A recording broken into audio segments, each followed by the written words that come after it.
Welcome to the Dice Tower, a series of video reviews about board and card games. Here are your hosts. Hey everybody, I'm Tom Vassell. I'm Z Garcia, hi. I'm Chris Yee. And I'm Mike Delisio. Today we're taking a look at a game called Cascadia. Cascadia, is it because things cascade in this? I believe it's named after a mountain chain in the Pacific Northwest. Aha. Get good at the astrology. Yes. So anyhow, this is a tile laying, token placing game set in the Northwest where you're hunting bears. You're not hunting, you're like Tom. viewing them, Definitely I think. not hunting, no. Oh, with for your two, Tom. eyes. With You're your discovering eyes. land under your feet. You're like, oh, water, and a bear. And then you turn around, it's like, desert. I think that's what it is. You are observing the lovely landscape and the animals contained therein within the Pacific Northwest of the United This States. world really looks like Beth Sobel's artwork. Mike seems to be the only person knowing what's going on here, so maybe we should have him teach us the game. No, I'm out. Oh, okay, yeah, sure, I'll do it. Alrighty. Okay, here we see an example set up for a game of Cascadia. Just quickly pointing out the major components that we see here. Here at the top, I've got our 5 scoring cards for the game. Right now, I've got what are considered the kind of introductory cards. They've got a little A here in the lower right for each of the 5 animals. And so all of these different animals are going to score differently. And there are a lot more cards, a lot more scoring cards here, depending upon the complexity that you want in your scoring. So you'll see different letters down here like B's, C's, and D's, but just know that all of these animals can score in different manners, and that can add some replayability, some variety to the game, depending upon how complex you want your scoring to be.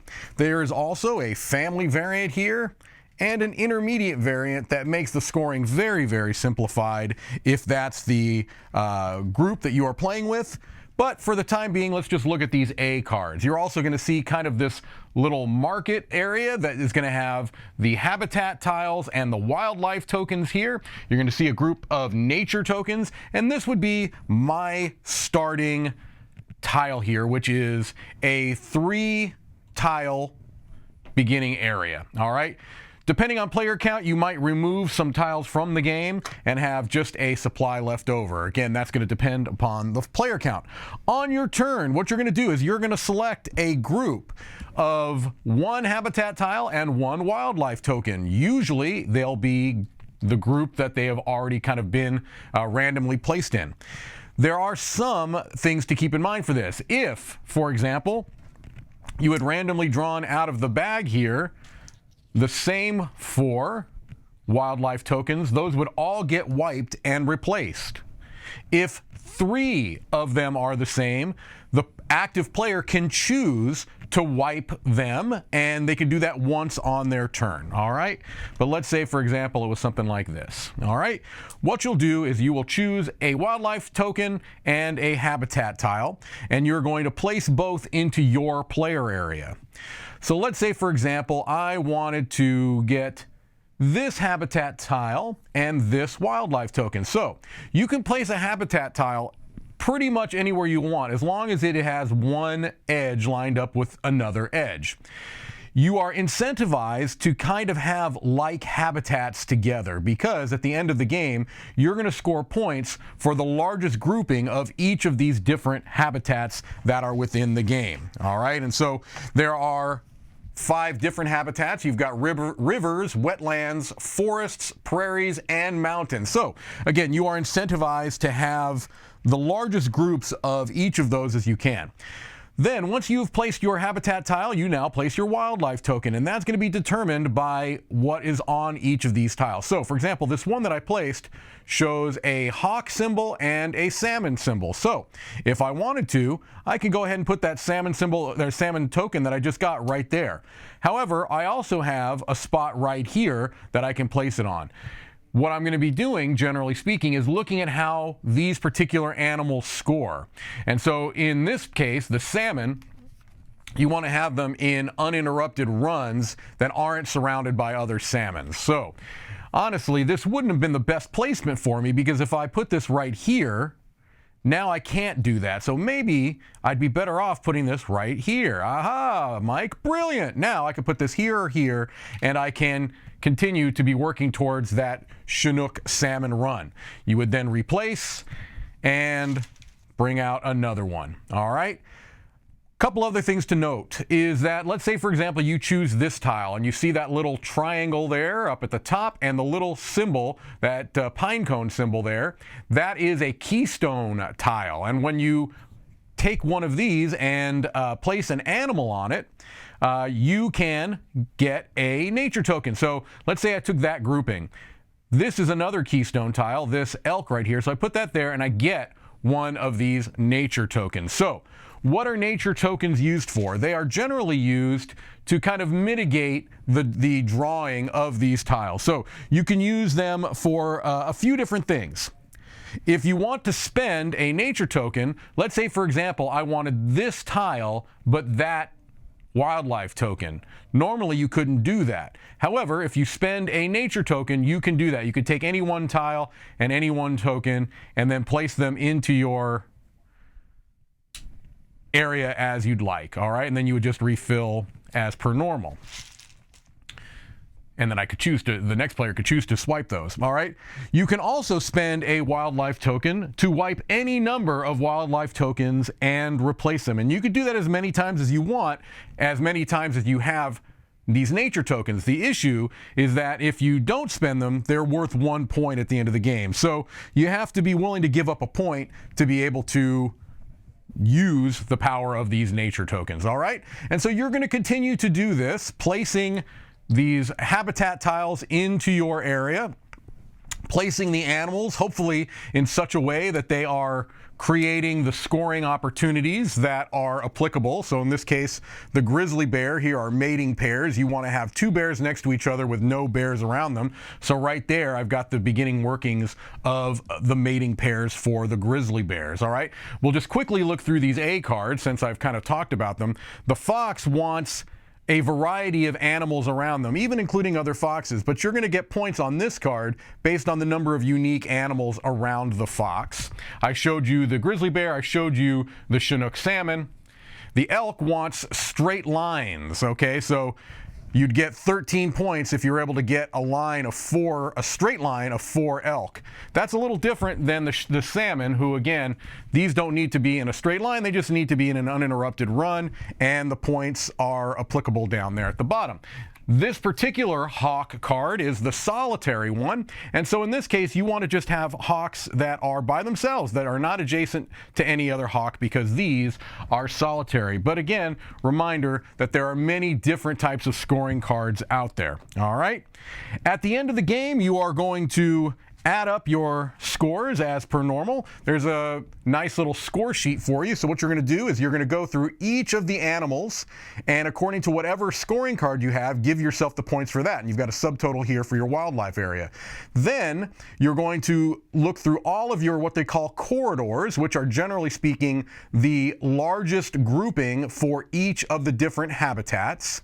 There is also bonus points, and that's going to change depending on player count, but this is a 2-player example.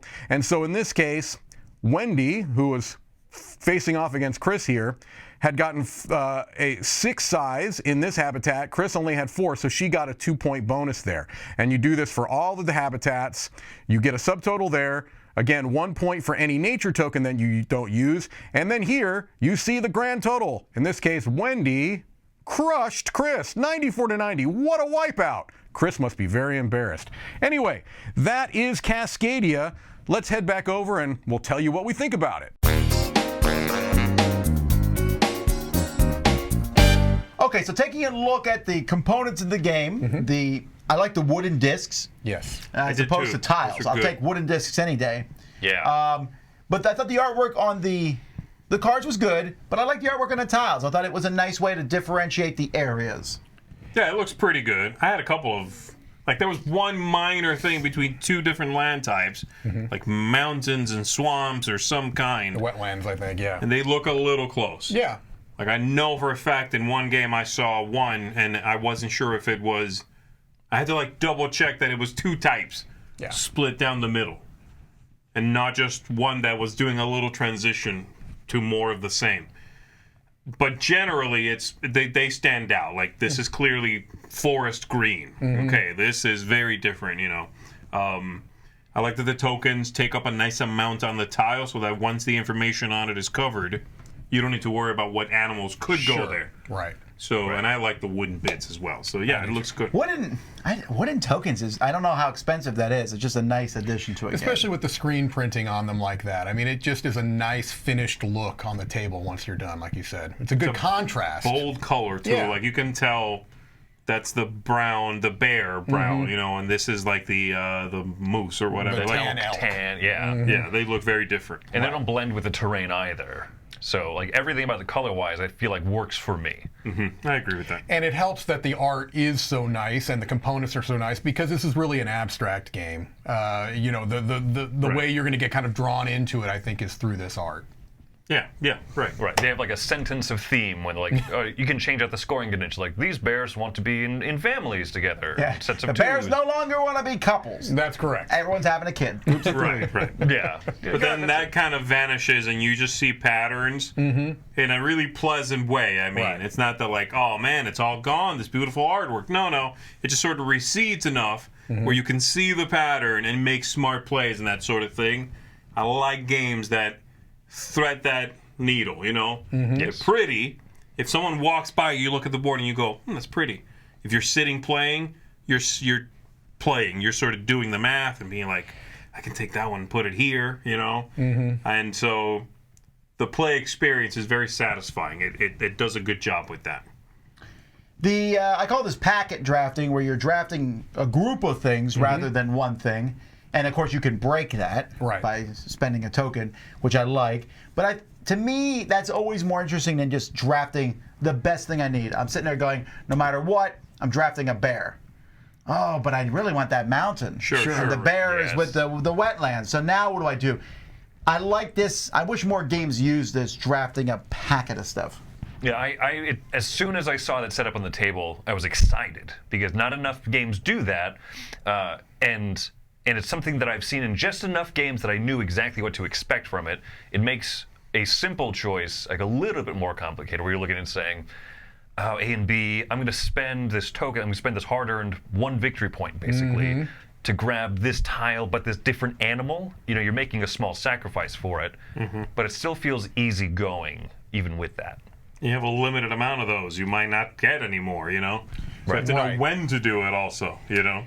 And it's nice, it's another decision point. Sometimes you might take one of those habitat tiles that are not your first choice, but they're one of those keystone tiles that get you those tokens. It's just another decision that kind of ramps it up from being, like you said, it makes it less of an obvious choice every time. It's like, well, obviously I'm going to take this one. No, not necessarily, because I might want to have those tokens to allow me to kind of move things around and mitigate them. But all those parameters are really easy. Yes. Like this tile is this type of land. But look, it can have a bunch of animals. That's good. Yeah. Any one of those can go on there. Sure. Well, this one can only have an eagle or whatever. But if I put an eagle there, I'll get an extra victory point token that lets me switch a roof stuff. There's a nice variety, but those different sort of parameters are very basic. Right. Really. And generally speaking, this is sort of this sounds worse than I mean it to, but it's a kind of a by-the-numbers game. The game is, at no point does it, in the play, for me, take sort of a left turn and you go, whoa, this game just woke up for me. No, it's just pleasant. And the whole time you're like, nice. Yeah. Well, let me ask you this then. This is I really thought this was designed by the same designer in Calico. Games are very similar to me. In both games, there's a group of things that you're picking between. Sure. And in this game, there's the group. The other one is just one, and then you place them to score different ways. Now, yes, the games are very different. You have variable scoring in both. Yeah. Right. I felt though that even though the games had a lot of similarities, I thought Calico was really thinky to the point where the game would Really thinky. screech to a halt because I Yes. need to be careful. Here I felt there's a little more leeway. I'll put this tile here later on. I'm like, oh, I should have put that somewhere else, but well, whatever. You know, I can keep moving on. Yeah, so had a similar feeling to you. Like, this is the same kind of team, right? As the Flat Out Games, AEG. I think the designer of Calico was part of the development of this. Where Calico feels restrictive by design, I'm not saying this is as a bad thing. It's a restrictive thing. As the game goes on, you've got fewer and fewer places to place your tiles. Right. Sure. This is the exact opposite. The longer you play, the more options you have. You're expanding instead of restricting or contracting, right? And that just creates a different feel. I'm not saying one is better or worse. I think for some players, one might feel better or worse. This just feels a little more maybe forgiving. There's less of the head down on my own board in this than there is in something like Calico. That's true. Yeah, there's that fear. When I play Calico, as the game goes on, I slow down, like you said, and the fear grows that at any given moment I'm about to make a huge mistake. Yeah. That becomes ever present in my mind as the game continues. I did not have that problem here. Well, I'll tell you the major difference. I played Calico after playing this because I wanted to be able to participate in this conversation. In Calico, there's always that moment where you say, I need the pink straight line. Yeah, you need to a very come specific out tile. and to come out, after the previous player before me. I need that to come out. I never felt that way with this game, right? Right. I need the forest tile only that has the hawk. You never have that. You might want stressor. things. Right. It would be nice. You're like, man, I need another bear. But yeah, you don't need like one tile out of a bag of them. Right, right. Because they're not all coming out every game. And so I appreciate that a lot about this. I think the word was forgiving. It's a little more forgiving in that way, or it allows you to feel a little bit more flexible and creative in how to solve your little predicament that you're in. All right, Z, what's your overall thoughts on the rating here? I give it a 7. I think it's a perfectly pleasant game. I really liked it. I could even see myself adding this to my collection. It's also a game that isn't very original. It's pleasant. It's pretty. It is, I would not blink if I saw this at a big box store. Be like, oh, great fit for this place. And I liked it. I'm not at all saying I don't like it. It also did not sort of blow my socks off. It's a by the numbers game. I know I said that already, but it's very prescribed. It's like it's a nice game. I don't feel comfortable going higher than a solid 7. Nice game for something that just did not seem to bring any originality to the table. Like none of the things we've mentioned, packet drafting, pattern building, feel like something I haven't seen countless times, honestly, at this point. So if you are someone who is newish to the hobby and you like those things, or you think you might, definitely I recommend it, especially if you like this theme. Or, it's artwork. I'm 100% in agreement. Yeah. There was a debate last year about Calico and whether it fit into the welcoming game category or not. Right. Some people said yes, and other people were like, no. Right. There's no argument, I think, with this one. Sure. This is a welcoming game, a game that anyone can play. I'm right there with you. It's a 7. I enjoyed it. I wonder how much I'll remember it in a couple of years. This is definitely, to me, a crowded genre of play stuff out and see how you score it. And I also felt that while the different animals were cool, having a card that says bears in groups of 2 and then having a different card saying bears in groups of 3 wasn't that different. Right, sure. I don't feel like I'm playing a different game. No, it's very similar. But I still liked it a lot. Like you said, pleasant. So 7. Am I next? You are. I'm next. Okay. I understand. 264. Your rating. No. Out of 10? That's not possible. Wow. The max is a 10, I think. My whole concept of mathematics has been completely destroyed. This is a tricky one because I do feel like it has a disadvantage in that the style of game this has become increasingly crowded. Yes. It really has. Not only with the theme, just puzzle games, pleasant puzzle games have become much more prevalent. Sure. It's not going to score much on originality. I 100% agree with you. Yeah. But I like it a bit more. I'm going with an 8 on it. I don't think it's excellent, so I wouldn't give it an 8.5 or above. I feel like it is a very, very good puzzle game with a lovely theme that I absolutely love. The art, I think, is gorgeous. I like how quick it plays. I feel like it is a game that you could... I think it's a little more versatile than something like Calico. I think you can play this. You know what I mean? I think you can play this with different groups of people more easily. I agree with that. I agree with that. And so that's kind of where I'm at with that one. I feel like this is certainly above average in this realm, but it's a really tight, increasingly crowded genre of games right now. So an 8 for me. I'm actually also with Mike. I'm giving this one an 8 because playing with the different scoring conditions makes it more of a... The Bears is probably one of the most simple and straightforward. That's true, it is. That's why I use that as my example. Right. But we play with the Hawks, where you, instead of having Hawks separate from each other, you want to have them separate, but also have different animal types in between to score more points. It's nice. I thought on first blush that the scoring cards weren't going to change much. It had some nice variability. It actually made me play differently instead of just score differently, and there's a big difference in that. Yes. So for that, it charms me. I think Randy Flynn, the designer, did a really good job. I believe this is his first game. Obviously, it's well developed. It's well produced. I think it's a really, really good package, and so, yeah, I would enjoy pulling this one out and teaching it to lots of people. I'm right there with you. I think it's that kind of game. It's easily teachable and something that is just I'm looking forward to playing more. Yeah. And I think it'll be easy to do so. Sure. And it scales well. Yes. So there you go, Cascadia. Thanks so much for watching, folks. Until next time, I'm Tom Vassell. Z Garcia. I'm Chris Yee. And I'm Mike Delicio. Have fun hunting bears. Not hunting. With your eyes. Definitely not hunting. With your eyes. I guess.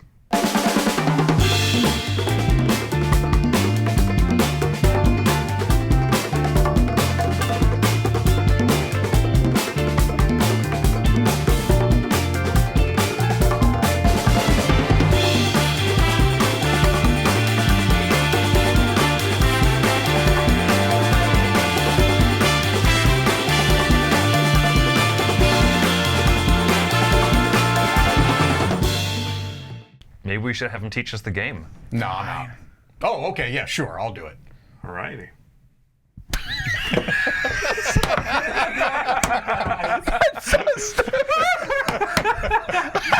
The dumbest transition. Oh, my word. He's talking about transmogrifying the lead.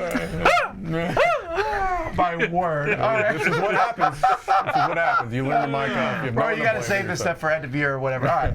Here we go.